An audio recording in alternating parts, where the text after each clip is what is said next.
all of you know my line of thoughts and my conversation with agriculture. It just for me to repeat all the time. But we just have to get out and do work.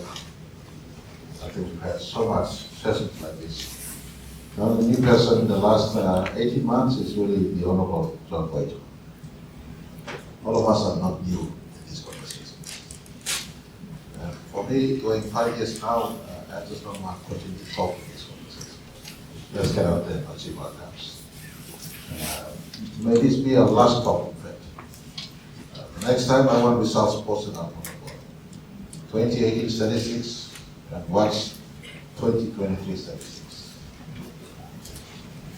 Results will be up on the board for us. Coffee export 2018, coffee export 2023. Copra export 2018, copra export 2023.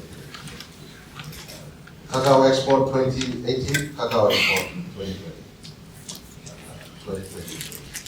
This is 2023 because we concluded 2023. By the end of this year, this time next year, I'll be asking for 2024 reports. We're now in 2024. By August this year will be 1 year since we've launched MTDP IV. So we would have ticked off MTDP IV's 5 year, 1 year would have gone. Let's not reinvent the wheel. Targets are set. Expertise in the room. You're more expert than anyone else out there in the far as PNG agriculture is concerned. You've got Marape with tons of archives file of expert writings on Dr. Sergie. You and your brother cross-exchange occupations, but still in the sector. One comes across to the Agriculture Department, another goes to Marape. Still the same place, the same preoccupation, and that preoccupation is agriculture. In our nation's pursuit to engage our people in productive economic activities, agricultural sector and the food sector is the easiest place to economically engage our people. Because traditionally we are agriculturists. If I go into the sector of forestry and fisheries, we also traditionally fishermen and traditionally foresters. And so we don't need no rocket science. I have not been asking us to put men to moon, as John F. Kennedy asked United States in January 20, 1961. All I am simply asking is for you to draw the experience and expertise. When ministers are appointed coming like this, telling we're already here, and we are moving this space now. And so I want to remind us again, you have a central target to contribute 30 billion kina growth of our economy by 2027 when we retire MTDP IV. We all travel in time in the next 4 years, and you have not contributed to growing the economy by 30 billion, that you have wasted how many years' time in occupations you are into. Agriculture can mobilize the 1 million people of MTDP IV and wishes to mobilize in pursuing economic activities. It is written creating jobs. The Western mindset, Australian mindset, American mindset of creating jobs is putting someone beyond a paid designation. Happening in this mindset, especially my government's mindset of creating jobs, is creating economic activities. Clear difference. I don't know, some of you picked the opposition's proposed alternate Prime Minister's view on job creation. He was talking about sitting behind the desk. I am talking about economic empowerment. That's where you have the greatest potential in this sector. That is why I'm here again, one more time. At the end of this year, I'll be asking all of you, want to remain in your job? Put me statistics as to how much we produce in this sector. Last year, oil palm may not have received the fullest 30 million kina we put in budget, but possibly 20 million oil palm received. Coffee may not have received the 30 million we put in budget, but possibly 20 million we received. No government in the past have allocated more to agriculture than my government in the last 3 years. No government in the past have allocated the SME than my government in the last 3 or 4 years. Our government is focused more on agriculture than my government. I don't want to come in the room for consultations again. I want to come into this room in a similar meeting for outcomes that is posted. We have delivered. Policy is fixed and safe. And I want in the last 2 presentations to see expertise. Really in here, we cannot procure expertise elsewhere. You are a learned woman and man in this space, then I am. I'm just a layman trying to ask you to get going and work in this space. The advantages we have in PNG right now for agriculture, you have, number 1, people on the ground already practitioners of agriculture. Yes, they may not be schooled with a diploma or degree, but they're already in subsistence agriculture. They're in smallholder agriculture already. They know what it means to harvest, grow coffee and harvest from coffee. Grow cacao and harvest from cacao. Cacao price going to the roof now. People are getting more than you and me are getting paid lifetime if they've been engaged in cacao. As we told them we get engaged in cacao 4 years ago when we took office, or 5 years. And so people know basic crop and agriculture. It's just for us to empower them so that they could get going. And these people, the second advantage is that they have land. They don't need to pay land rate. It is their land already. They're sitting on the land. Today they're producing for sustenance through subsistence agriculture. Let's migrate that same energy, same land use to commercial agriculture. So the second advantage is these people, they are sitting on the land. They don't need to pay land rate. It is their land. Third advantage you have, you don't need to reinvent the wheel and push. I call it wheelbarrow from Waikani to a district office. You've got provincial governments out there. Some of the governors that are loudest mouth, ask them, utilize your agriculture extension officers in the provincial structures to be agents on the ground, whether it's land mobilization, people mobilization, so that the 120,000 hectares you're looking for can be farmed by them and not farmed by us. We have cross-sectoral departmental policy in department lands. Last year we put 150 million, this year another 150 million is in budget. Could easily pay for land you're looking for, or unbundle land you're looking for, so that your policy can translate through the provinces in this space. So we don't need to push wheelbarrows in the province in this space. They're out there for you to utilize. Government structure ready made. I want to put in this word of advice. Don't go in their face if they're not interested. The provincial government wants to partner in agriculture, bring your entire arsenal of policy and program into the provincial government. Is that okay? Yes. You know, you're cutting the wine. You go cutting the wine, put in tamilk. My father tells me, don't put the tamilk and if it burns milk, then there's not a place to place the tamilk. You find a place where you could cut it into long split, and you know, that is where the eggs are supposed to be. What I mean is, if the provincial government don't want to partner us in agricultural space, finding land, finding people, then don't force your policy on them. They could wait for his royalties or bring money to fall down onto him, go to a provincial government who's ready to give it the land and give it the people to work in this space. Is that okay? Yes.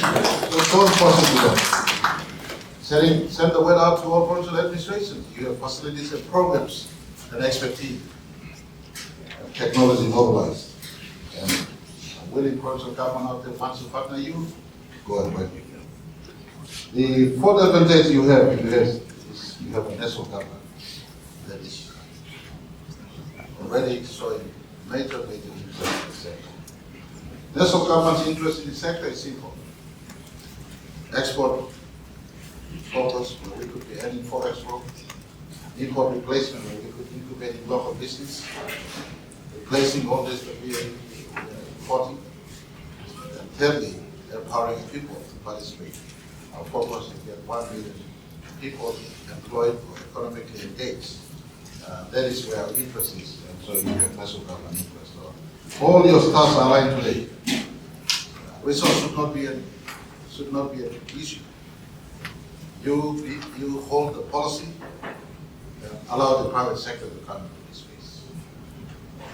let's not continue on this road where government and government agencies can do it. I will ask you a honest question. Is Livestock Development Corporation in the House? How much have you worked to replace the food export? Work on food export or import replacement? Livestock Development Corporation has been here for how many donkey years? So don't tell me government can do it. Government whole policy, invite private sector to do this place. Is that okay? Government whole policy, invite private sector to do this place. So long will we think government has the answer. Look at anything, is still struggling. Telecom still struggling. If those who are in the business are struggling, don't think you agriculturists can be in the business. Rico Rice need no help from you today. Rico Rice is on the shelf at 3 kina 80 toy. Lower than Trukai rice. Did you give any money to Rico Rice to do it? You never give any money to Rico Rice, but they're doing it. State come in if there's a need for state equity. If there's a need for state incentives, tax break, import duty waiver. That's where we come in. You are the holder policy. Don't think you're a businessman. You hold policy and allow businessmen to grow. In this country, you are MRDC with a 7 billion kina business balance sheet. You got NASFAM with another 7 to 8 billion kina business balance sheet. You got Namban Super equally. So 3 big homegrown PNG institutions, close to 20 billion kina worth of business balance sheet there. A provincial government that has 100,000 land, 5 million provincial government, 5 million land. We find a partner and we allow them to go. We hold policy and we allow people to lead. And in the policy conversation, I want to encourage the smallholder, like the oil palm, we have smallholder program that is happening in Western Food and others. We find a mix. The private sector has a big base, but there's a link for smallholders being into so that private sector becomes the buying hub, market hub, and the growth hub. Okay, let this, my run of thinking, fight the business model for us. We're truly on our way, not just for the 10 billion contribution we can make, but more contribution that we can make to the economy and sustain the economy in the long run way forward. And so let's look beyond our time today in office. Let's look beyond. For politicians, I encourage my politicians who are here and those who continue to be in my circles. We think beyond our elections and we think about the next generation. And you, as custodians of policies in agriculture, you have the greatest opportunity to empower people where no one else can empower. And education, department, let's not others will work with you and you create a space for meaningful engagements where people are economically engaged. You look at the money that is coming in now through cacao. If someone is selling a bag that is fetching at 1,300 kina bag, then if that family has 10 bags, that's 30,000. The family has 20 bags, that's 26,000. If the family has 40 bags, that's 52,000 kina. Hands up, those of you who are earning 52,000 kina. I was a mid-level assistant secretary in public service.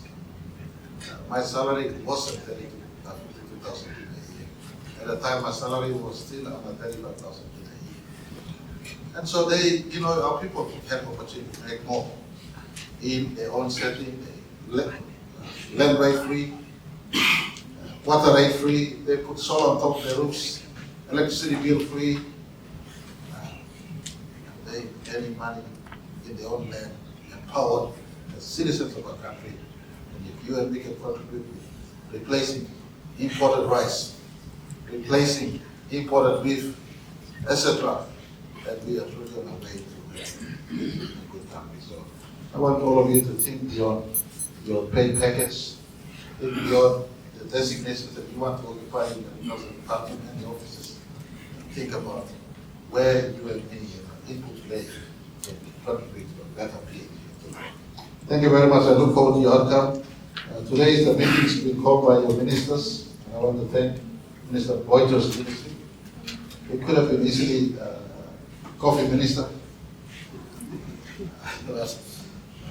He runs, he's a practice in our agriculture himself.